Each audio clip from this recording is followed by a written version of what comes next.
10 Unbelievable Stories About Vladimir Putin.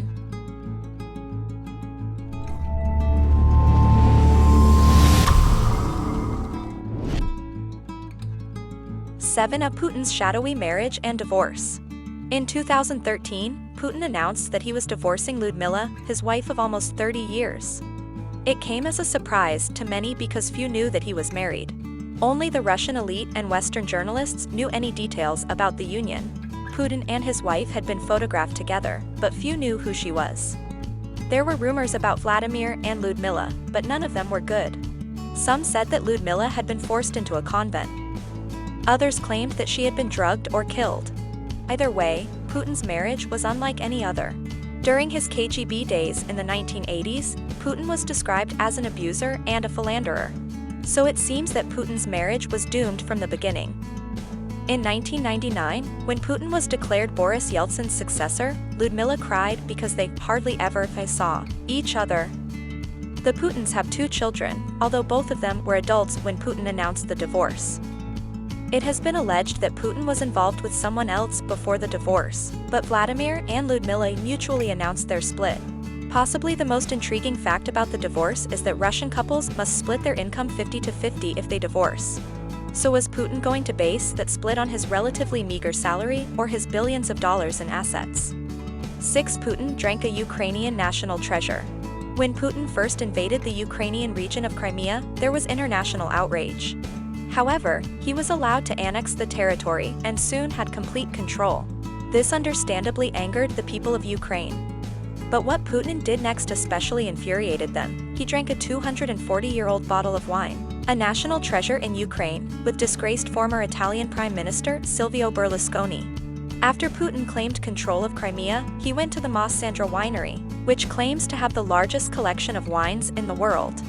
There, he and Berlusconi drank a bottle of 1775 Jerry's de la Frontera, which was brought to the region by Count Mikhail Vorontsov when Catherine the Great controlled the Russian Empire. While this may have seemed to be a simple diplomatic gesture between friends, the former prosecutor general of Crimea didn't take it that way.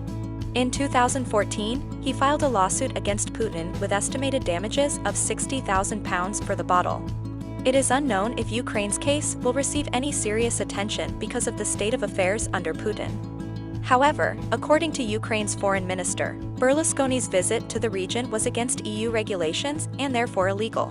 5. Putin may have stolen a Super Bowl ring. In 2005, New England Patriots owner Robert Kraft was visiting Russia and met Vladimir Putin. There, it was believed that he gave Putin his Super Bowl 39 ring. While this was the official story for many years, Kraft eventually decided to tell the real story about what happened to his $25,000 iconic ring. Putin stole it. In 2005, New England Patriots owner Robert Kraft was visiting Russia and met Vladimir Putin. There, it was believed that he gave Putin his Super Bowl 39 ring. While this was the official story for many years, Kraft eventually decided to tell the real story about what happened to his $25,000 iconic ring. Putin stole it. The story only gets more bizarre from there. The White House then called Kraft and told him to let Putin keep the ring as a gift to keep Russia on good terms with the US. Kraft agreed, and it wasn't until 2013 that he told the full story to the press.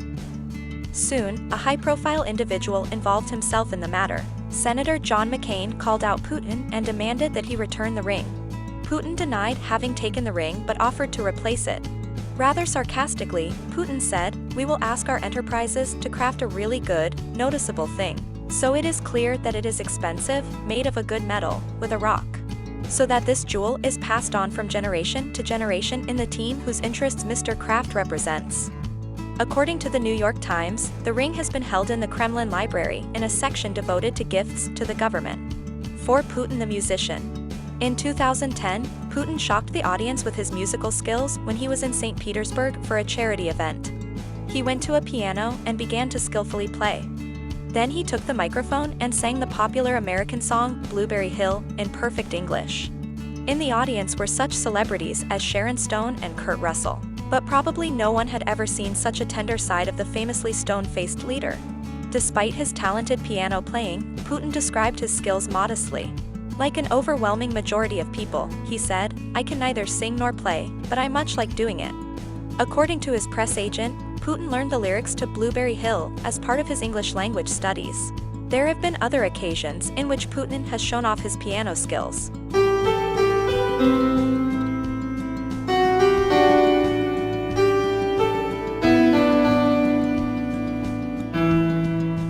While meeting with a boys' choir, he sat down at the piano and said, "I don't sing too well, but I try to play. I'll start, and you sing along." He began to play the song Moscow Windows while the choir sang. After he finished, they cheered him. ダメよ、ダメなのよ。あんたが好きで好きすぎて。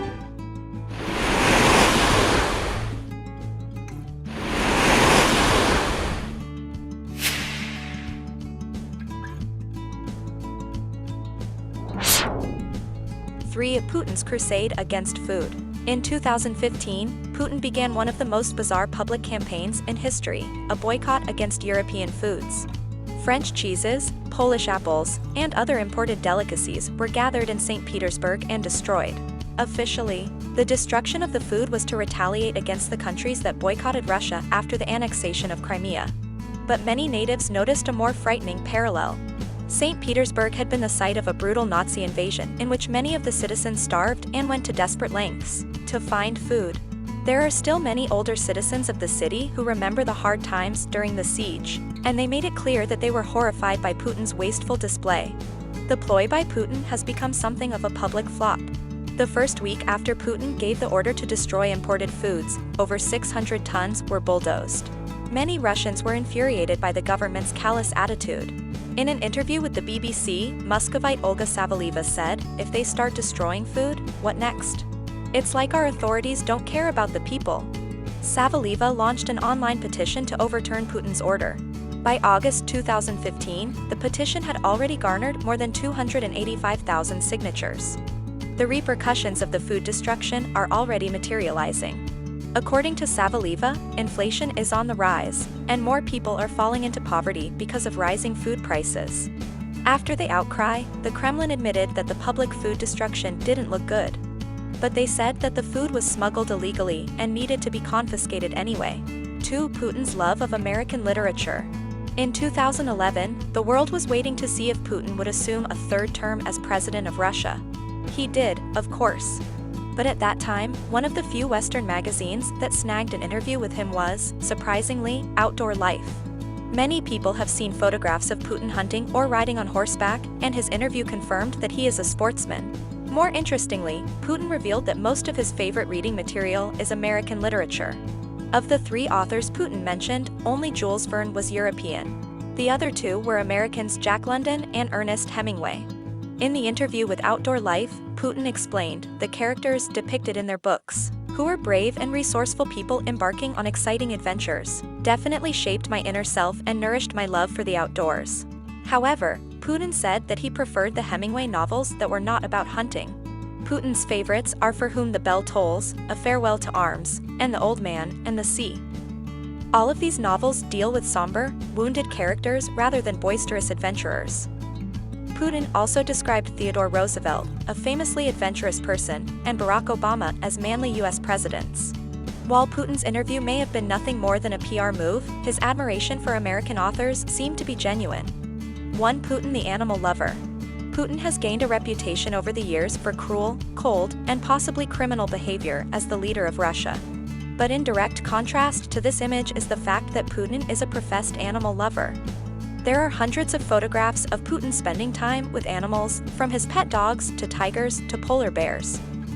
So the question is, does Putin really like animals, or is this just a way to make him seem lovable? According to Jan Kubik of University College London, there are 3 messages that Putin is trying to express through his photographs with animals. First, he is trying to distinguish Russia from the rest of Europe by showing himself riding shirtless on horseback. He is depicting himself as a rational man and a powerful animal. In addition, he is representing Russian males as masculine in comparison to the effeminate European males. Second, Putin is trying to show that he is not a heartless dictator. Finally, with photographs of calm but fierce animals, Putin is demonstrating that he can be benevolent but tough and can tame wild animals if need be. Putin's personal website talks extensively about his work with animals, including endangered species like the Siberian tiger, the polar bear, the white whale, and the snow leopard. Officially, Putin is the chairman of the Russian Geographical Society's Board of Trustees, which works with most species in the country.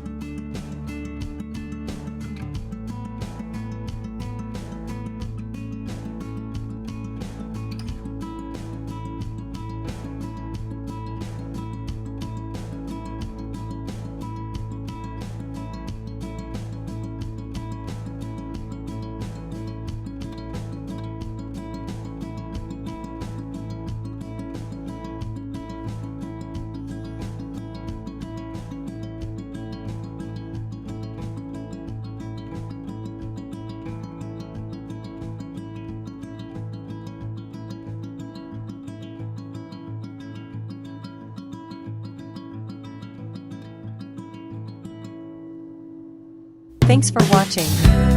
If you liked the video, please hit the like button. If you want to see more videos, hit the subscribe button.